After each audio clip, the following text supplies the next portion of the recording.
very valid suggestion for making India tax free. Like we have so many tax. I am not naming the tax, income tax, GST, excise, custom duty, etc. But he has found out a different way by which the revenue can be earned by the government without harassment to the people, and the figure of the revenue earned will meet the budgeted figure, maybe more than the budget every year made by them. It's a very wonderful and revolutionary thing. We'll come to that. You will get the details from the press release also. And I'll request Shankar Bhai Thakkar to address it. पत्रकार मित्रों को मेरा नमस्कार प्रणाम। मैं शंकर ठक्कर, राष्ट्रीय अध्यक्ष, हमारी जो देश की तेल का जो व्यवसाय है उसको संचालित करने वाली संगठन और देश के 365 प्रकार के व्यापार का जो संचालन करती है, देश की सबसे बड़ी नहीं विश्व के सबसे बड़ी संगठन confederation of all India traders, उसका मैं राष्ट्रीय मंत्री हूँ। आज टैक्स फ्री इंडिया ये नाम सुन के शायद बहुत सारे चंबित हुए होंगे कि बिना टैक्स ये कैसे देश चल सकता है।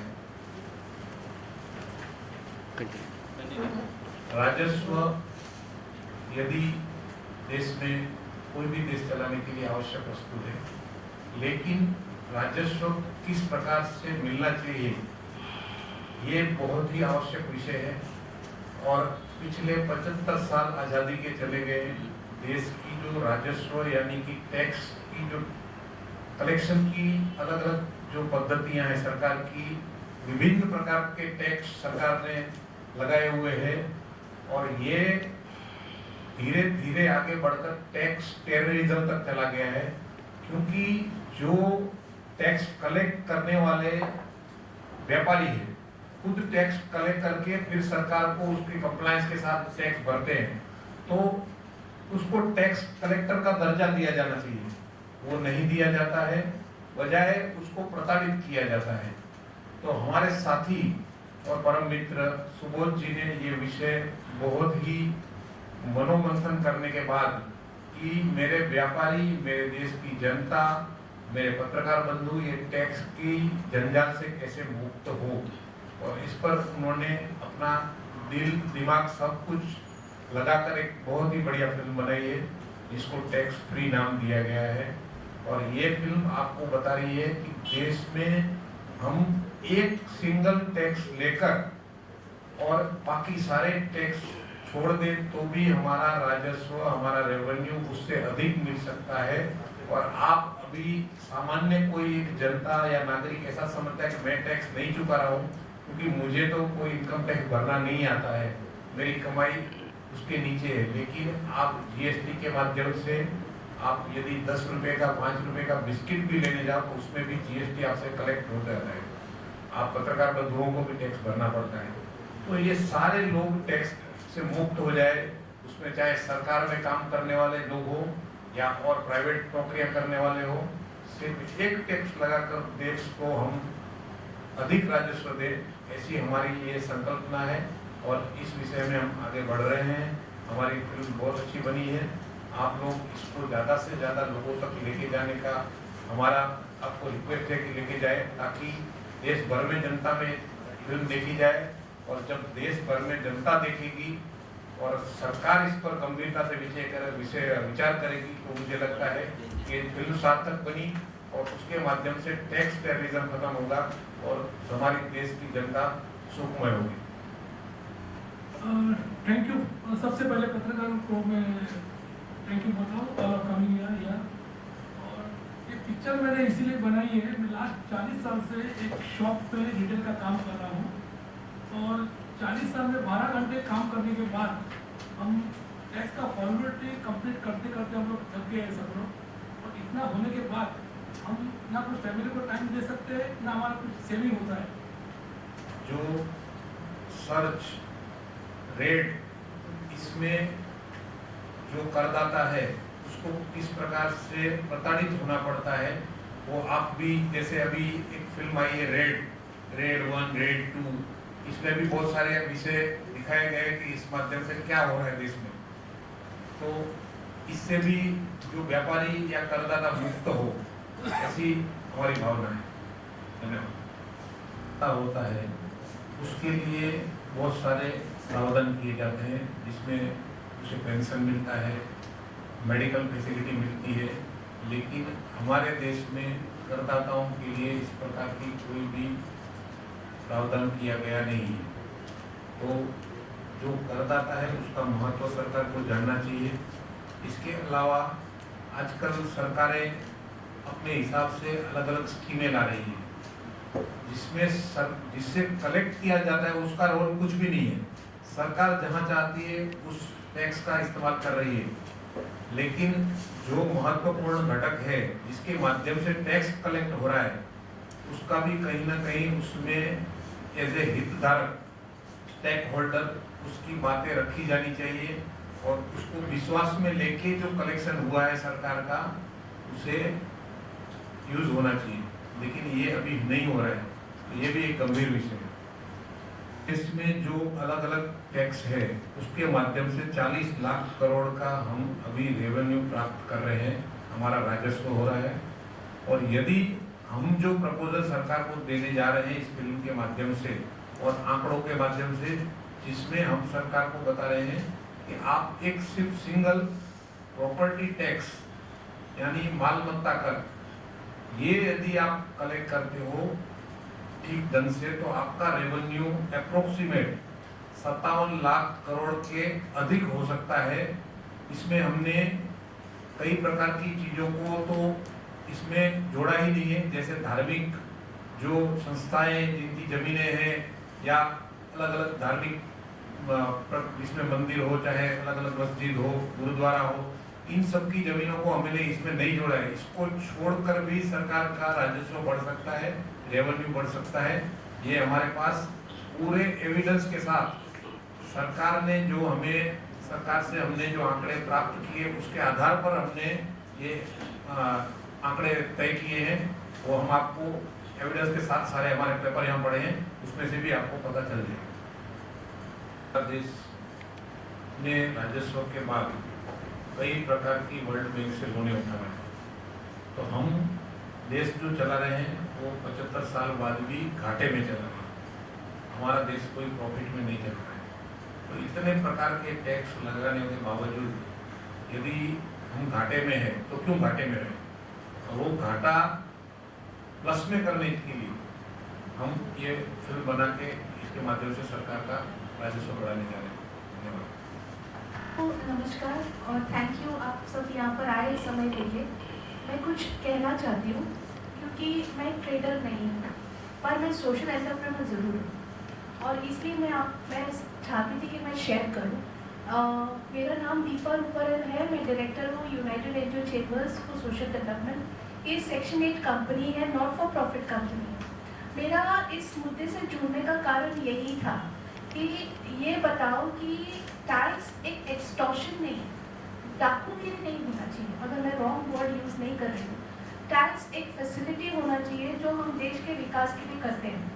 आज मैं 25 साल से सोशल डेवलपमेंट सेक्टर के साथ जुड़ी हूँ। मैं अपने आप को सोशल वर्कर नहीं कहती, मैं अपने आप को सोशल डेवलपमेंट प्रोफेशनल कहती हूँ, क्योंकि जब मैं प्रोफेशनल कहूँगी तो मेरा अप्रोच डिफरेंट रहेगा।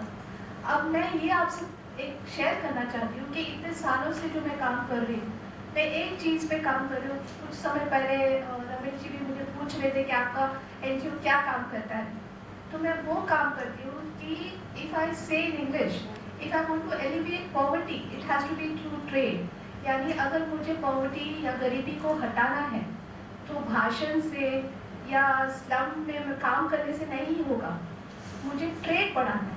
अगर ट्रेड बढ़ेगा तो अपने आप गरीबी भी हटेगी। मैं इतने सालों से मैं खुद एक क्वालिफाइड प्रोफेशनली डिग्री होल्डर हूँ सोशल वर्कर, और मैं आपको बताती हूँ कि इसके लिए जुड़ने के लिए कारण ये है कि हमें ट्रेड बढ़ाना है। ये जो सिस्टम्स है, टैक्स सिस्टम है, वो इजी होने चाहिए, अप्रोचेबल होने चाहिए, सिंपल होना चाहिए। अगर मैं दुनिया भर में मैंने इंडिया को रिप्रेजेंट किया है और मैंने देखा है कि टैक्स रेजिम ऐसे होते हैं जो सिंपल होते हैं, वो आपकी जो अर्निंग है उसके हिसाब से होते हैं और आपको कन्वीनियंस दी जाती है कि जब आप पे करें। आप टैक्स पे कर रहे हो, इसका मतलब ये नहीं कि आप अपने कहते हैं ना, एक स्ट्रीट चिल्ड्रन को उठाते उठाते अपने बच्चे को स्ट्रीट चिल्ड्रन बनाना, वो कोई समझदारी नहीं है। तो मेरे हिसाब से टैक्स ऐसा होना चाहिए जो सबके लिए बेनिफिशियल है। और अगर मैं कहूँ कि कॉर्पोरेट को टैक्स हॉलिडे मिलता है तो मिडिल क्लास ट्रेडर्स को क्यों नहीं मिलता है, उनको वो फैसिलिटी क्यों नहीं है?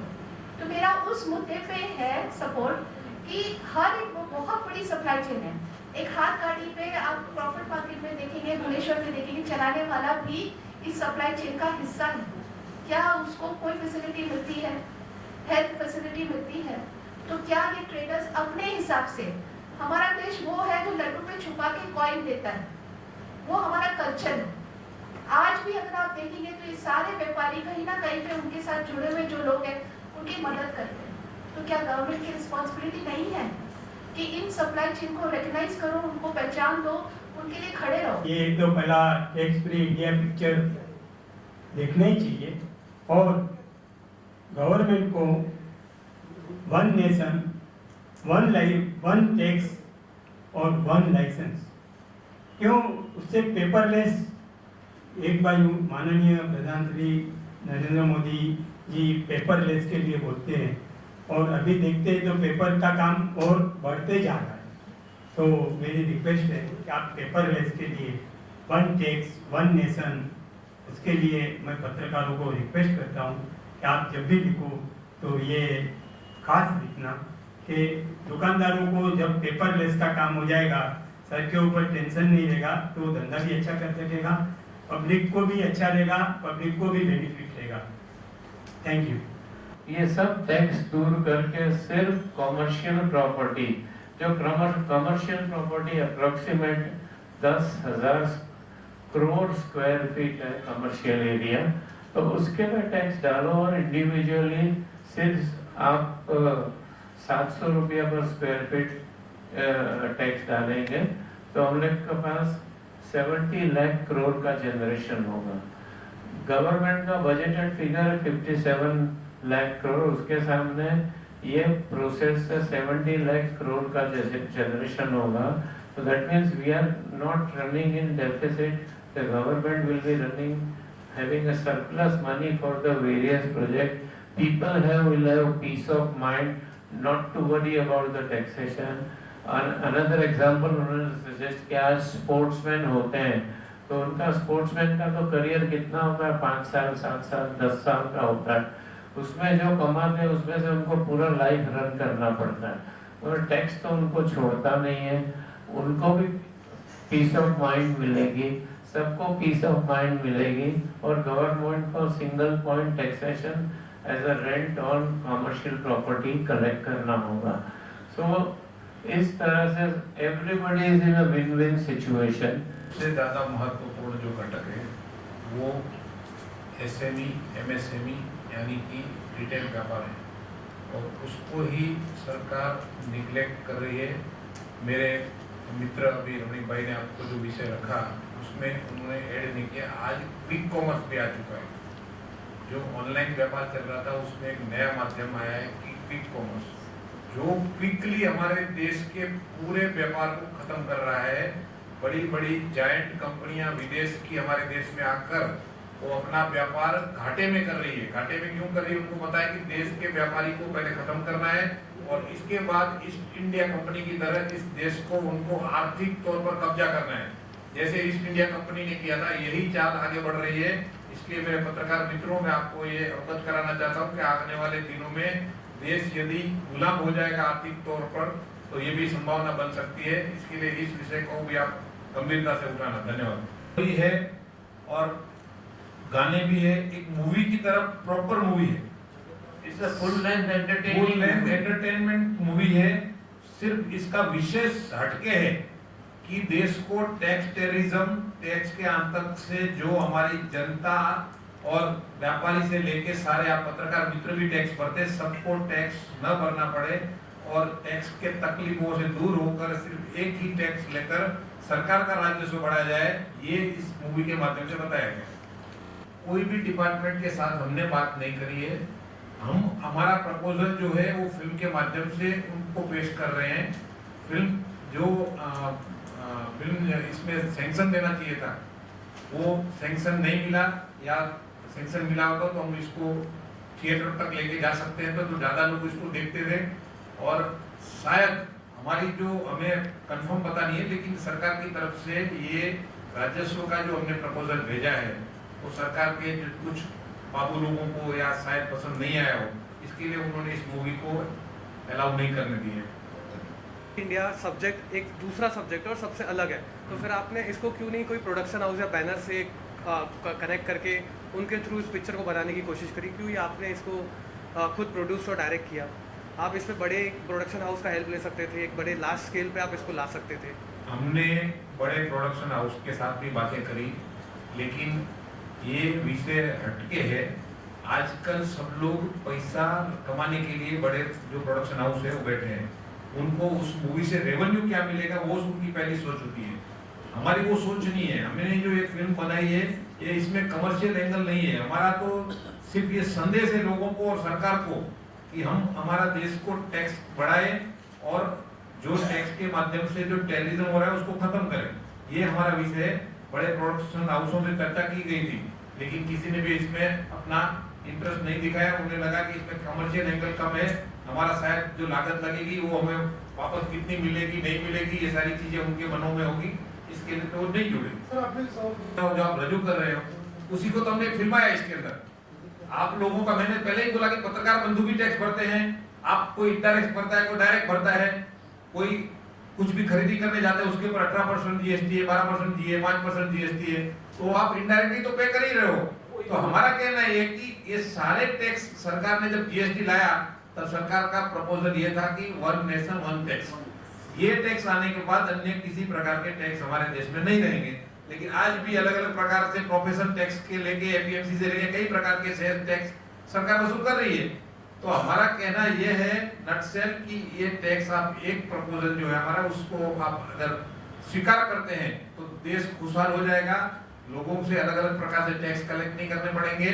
और क्या होता है कि हमारे देश में लीकेज भी बहुत सारे हैं, ये सब पत्रकार बंधु भी जानते हैं। जो राजस्व पूरा मिलना चाहिए वो कहीं मिलता है नहीं मिलता है, आप सारी चीजें हम इस विषय पे अभी नहीं जाना चाहेंगे, लेकिन ये भी चीजें हैं इसके लिए सरकार हर साल घाटे में ही चल रही है, कभी प्रॉफिट में नहीं आ रही है।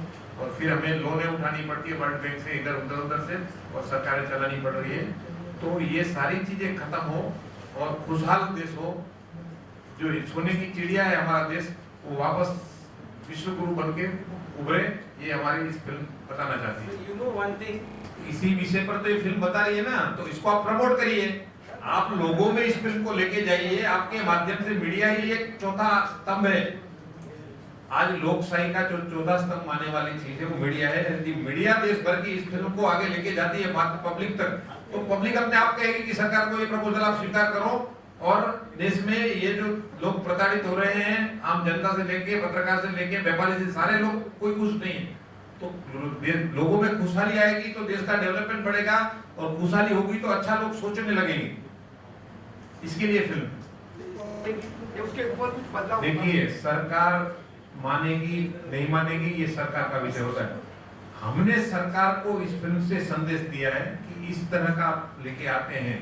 और दूसरी बात, सरकार कई चीजें होती है कि जो तुरंत नहीं मानती, लेकिन आम लोग जब उसको सरकार को प्रपोज करते हैं कि नहीं ये करना चाहिए होना चाहिए, तब सरकार को ये चीजें माननी पड़ती है। तो इसके लिए हम मीडिया के माध्यम से लोगों तक जाना चाहते हैं। लोग मीडिया इस फिल्म को ज्यादा से ज्यादा लोगों को कनेक्ट करें और लोग जुड़े, लोग फिल्म देखें, अपने आप सरकार को ये बात सुननी पड़ेगी। रेशो में एक शब्द है स्टेक होल्डर एंगेजमेंट, शायद आप सब समझते होंगे। हमारे देश में भी ये पॉलिसी है कि हाँ, हितधारक को कांटेक्ट किया जाए, उनकी आवाज सुनी जाए। मैंने अभी तो, थोड़ी देर पहले कहा। हाँ, मैंने कहा पर ये होता नहीं है, एक्चुअली होता नहीं है। उसके सिलेक्टिव, अगर आप बोलेंगे एग्जिट पोल होता है या वो पोल ओपिनियन पोल होता है, वो सिलेक्टिव लोग ही उसमें होते हैं। आप और मैं नहीं आते कभी भी। आप पत्रकार हैं फिर भी आपको वो ओपिनियन देने का अपॉर्चुनिटी नहीं मिलती है। तो हमारा कहना ये है कि इस फिल्म के जरिए हम एक मैसेज दे रहे हैं। इस मैसेज को और बढ़ाना है और ताकतवर बनाना है। ये कंप्लीट सोल्यूशन कोई नहीं कह सकता है, लेकिन हम सबके पास वो इंटेलिजेंस है इसको कंप्लीट सोल्यूशन बना सके, उसमें कंट्रीब्यूट करें और उसको और ताकतवर बनाए। बिकॉज ये प्रॉब्लम सबकी है। आप लोग भी करते हैं, लेकिन आप लोगों को कितनी पेंशन मिलती है, आप लोगों को क्या सिक्योरिटी मिलती है, आपको क्या इंश्योरेंस मिलता है। तो ये सब बहुत सारे बड़े बड़े मुद्दे हैं, हम सबके साथ जुड़े हुए हैं। तो इसको इस प्रकार से आप देखिए, आप बढ़ाएं आगे। और आप जो कह रहे हैं आपकी प्रॉब्लम हम सबकी प्रॉब्लम एक ही है, तो प्लीज जुड़े, इस मुद्दे के साथ जुड़े। में जो आज तीन मरतबा जो सरकार आई है वो जीएसटी के माध्यम से तो सारा टैक्स जमा कर रही है, लेकिन उनकी सरकार जिस स्टेट में नहीं है उस स्टेट के ऊपर वो कुछ अलग से प्रयोग कर रही है, जैसे पैसा कम देना, उसके सिस्टम्स को थोड़ा लूज करना, उनकी सरकारों को गिराना, इस तरह काम होता है टैक्स में। अगर विकास काम नहीं होता है तो आपने उस बारे में ऐसा कुछ सब्जेक्ट रखा है और इसमें पीछे नहीं, देखिए ये विषय, ये मोनोपोली जो होती है वो सेंट्रल गवर्नमेंट के हाथ में जाएगी। ये विषय पहली बात तो हमारा है नहीं। राज्यों और केंद्र के बीच जो समन्वय होना चाहिए वो विषय हमारा नहीं, पहली बात। दूसरी बात, इस राज्य में जितनी कमर्शियल स्पेस है उसका रेवेन्यू वहाँ पर कलेक्ट होगा। अब बंटवारा सेंट्रल और स्टेट के बीच में क्या होना चाहिए वो तो राजनीति की और सरकार तय करेगी, हम नहीं कर सकते हैं।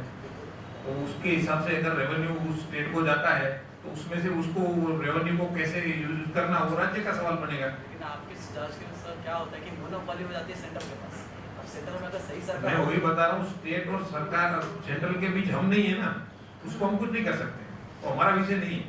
उसका 1 आवर 55 मिनट का ड्यूरेशन है उसका पिक्चर का, और एक गाना जो था वो हमने कुफरी में किया है हिमाचल प्रदेश में। You are consulted any other businessman? हम लोग काफी सालों से जुड़े हैं, सब व्यापारी लोग, सब लोग, और हम कंटिन्यू उसके बारे में बात कर ही रहे हैं हम लोग कि हम लोग का इतने सालों से काम कर रहे हैं और सिर्फ गवर्नमेंट के आदमी लोग खाली बुक्स ऑफ अकाउंट देखने के लिए उनकी अच्छी सैलरी, पेंशन, कार्ड, उनको इतना फैसिलिटी मिलता है, और हम लोग इतना जीएसटी कलेक्ट करके देते हैं, इतने लोग को एम्प्लॉय देते हैं, सभी लोग, आप लोग भी, सब लोग को, तो हम लोग को क्या है, इसी बात है। और सिर्फ हम लोग का इतना प्रॉब्लम्स है, हम लोग को गाड़ी लगाने को पार्किंग में नहीं मिलता है। ये देश में जो पिछले आज़ादी के बाद इस प्रकार के टैक्स की जो जाल है उसमें व्यापारी से लेके आम जनता से लेके नौकरीदार सारे लोग परेशान हैं।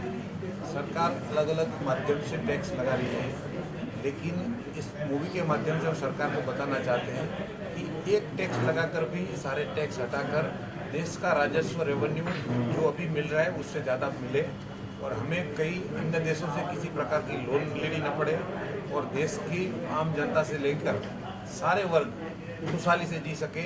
इस प्रकार से ये प्रपोजल बनाया गया और इसमें फिल्म में दर्शाया गया। इस स्क्रीनिंग कर सकते हैं। प्राइवेट स्क्रीनिंग ऑलरेडी हमने किया था। अच्छा, मगर व्यापारी लोग के साथ में हम लोगों ने किया हुआ है। तो उसमें क्या फीडबैक मिला आपको? ये तो सब लोग खुश है कि यही होना चाहिए। ये होना चाहिए। डेफिनेटली कॉन्सेप्ट है, good concept. Yes, very good concept. Private screening जो इसके अंदर किसी भी प्रकार के वायलेंस से लेकर कोई भी गलत चीज़ें नहीं दिखाई गई है, फिर भी इस फिल्म को सेंसर बोर्ड ने परमिशन नहीं दी है। ये बहुत बड़ी विडम्बना है। ये जो हम सरकार का टैक्स अभी सरकार जो लगा रही है उसके खिलाफ उनको लग रहा है, जबकि हम तो प्रपोजल दे रहे हैं। हम ऐसा हम कोई अथॉरिटी तो है नहीं कि इसको लागू कर देंगे। हम तो प्रपोजल बता रहे हैं कि सरकार की आमदनी बढ़े, जनता खुशहाल हो, लोगों को टैक्स की जाल से अगर मुक्ति मिले तो उसके दिमाग पे जो एक बोझा बने हुआ होता है कि मुझे टैक्स इस दिन को फलाने दिन को भरना ही है, ये तैयार करना है, ये पेपर डॉक्यूमेंट बनाने है, सारी चीज़ें उसको मुक्ति मिल जाएगी। सरकार इस प्रपोजल को स्वीकार करना चाहिए, लेकिन कुछ बाबुओं ने फिल्म देखकर सेंसर बोर्ड को शायद मना किया हो, ऐसा हमारा मानना है। उन्होंने रीजन में हमको दिया कि लोग कंफ्यूज हो सकते हैं पिक्चर देख के, प्रॉपर रीजन दिया हुआ है, उसका कॉपी भी है हमारे पास। फिल्में बनती है, फिर ड्रामा होता है, एक्शन होता है, गाने होते हैं, तो क्या क्या है? सब कुछ है, पूरा है। पूरा रोमांटिक सॉन्ग है, एक फैमिली सॉन्ग है उसके अंदर, एक बर्थडे सॉन्ग है, एक सैड सॉन्ग भी है, टोटल 4 सॉन्ग है, और एक एंथम सॉन्ग है, मोटिव सॉन्ग। आओ ना मिल के हम आगे बढ़ें। सब उनको पिक्चर काफ़ी अच्छा लगा। उन्होंने जब भी मेरी स्टोरी सुनी तो काफ़ी इंटरेस्ट बताया सभी आर्टिस्ट लोगों ने, खास करके मुश्ताक खान जी है, जितेंद्र जी है, एक मनोज सिंह करके है, और भी 4-5 जो हमारे जो सीनियर जो आर्टिस्ट है उन्होंने काफ़ी इंटरेस्ट बताया और सब ने काम किया इस कम फ्रॉम द हार्ट। ये पिक्चर जरूर आनी चाहिए और सब ने हमको बोला ये हमारा वन ऑफ द बेस्ट नहीं, ये हमारा बेस्ट रोल है पूरा इतना फिल्म इंडस्ट्री का जो मैंने काम किया है 40-40 साल सबने काम किया है, तो सबसे बेस्ट रोल हमारा ये है करके सब ने हमको बताया। विषय पे आप जरूर काम करेंगे। ये बहुत अच्छा सवाल पूछा। अगर ये मिशन हमारा काम होता है तो जो भी काम हम लोग ने किया है इंक्लूडिंग कि हमारा पत्रकार परिषद भी उसमें आएगा कि कितना स्ट्रगल हुआ है, कितना क्या क्या हुआ है, तो पार्ट 2 जरूर बनेगा। इंडिया टैक्स फ्री होगा तो जी है और बहुत सारी उन्हें, क्योंकि इनकी लाइफ की ये मूवी पहली जो बनाने जा रहे थे, बहुत सारी चुनौतियों का उन्हें सामना करना पड़ा है और हमारे जो व्यापारी एसोसिएट है उनके साथ उन्होंने अपने हिसाब से जो हो सकती है वो मदद करी है। लेकिन जिस फील्ड में हम पहली बार जा रहे हैं उसमें चुनौतियाँ होती है और जो पहले से जो कद्दावर लोग वहाँ बैठे हैं वो सोचते हैं कि नया कोई यहाँ ना आए, हमारे साथ कंपटीशन ना करे, इसके लिए कोई घुसने नहीं देता है। लेकिन इन्होंने, मैं इनकी हिम्मत को सही में सलाम करता हूँ कि इन्होंने इतनी बड़ी तकलीफें उठाकर भी इस फिल्म को पूर्ण किया। लेकिन अगर जाकर फिल्म की रिलीज के लिए फिर तकलीफ आई तो फिर हमने एक दूसरा प्लेटफॉर्म ढूंढा और उसके माध्यम से आज हम फिल्म लेकर पब्लिक के सामने जा रहे हैं। ये सिनेमा जन जन को, हर एक सामान्य व्यक्ति को भी देखनी चाहिए कि किस प्रकार से आप एक छोटी चीज लेने जा रहे हैं उसमें आप इनडायरेक्ट टैक्स चुका रहे हैं। वो टैक्स न चुका कर जो चीज़ें हैं वो सस्ती हो जाएगी। आप अलग अलग टैक्स चुका रहे हो, मल्टीपल टैक्स लग रहा है। चीज़ जब रॉ होती है उसके ऊपर टैक्स है, फिर वो फिनिश प्रोडक्ट हो जाती है तो भी उसके ऊपर टैक्स है। तो मल्टीपल टैक्स के जंजाल से जब आप छूट जाओगे तो चीज़ें भी सस्ती होगी और सरकार की आमदनी बढ़ जाएगी, तो सरकार को भी दिक्कत नहीं है। ऑलरेडी रिलीज कर दिया मैंने और लगभग 8 लाख के ऊपर लोगों ने पिक्चर देखी भी है अभी तक। और इन्होंने जो सवाल पूछा कि इसको आम आदमी को क्या फ़ायदा है, अगर आम आदमी मैं समझता हूँ जो 15-20 हज़ार महीना कमाता है मैं उसको आम आदमी समझता हूँ, जो मैक्सिमम लोग हैं। अगर वो 15-20 हज़ार महीना खर्च उसको पगार मिलता है तो पूरा का पूरा पैसा उनका खर्च में जाता है, तो उसका एटलीस्ट 30% 40% पैसा बच सकता है उसका। अगर 30-40% बच सकता है, अगर उसके हाथ में ज़्यादा पैसा आएगा तो जीवन और आसानी से वो जिया जा सकता है उसका। सबसे बड़ा ये मेरा मुद्दा है उसके अंदर। जी, थैंक यू।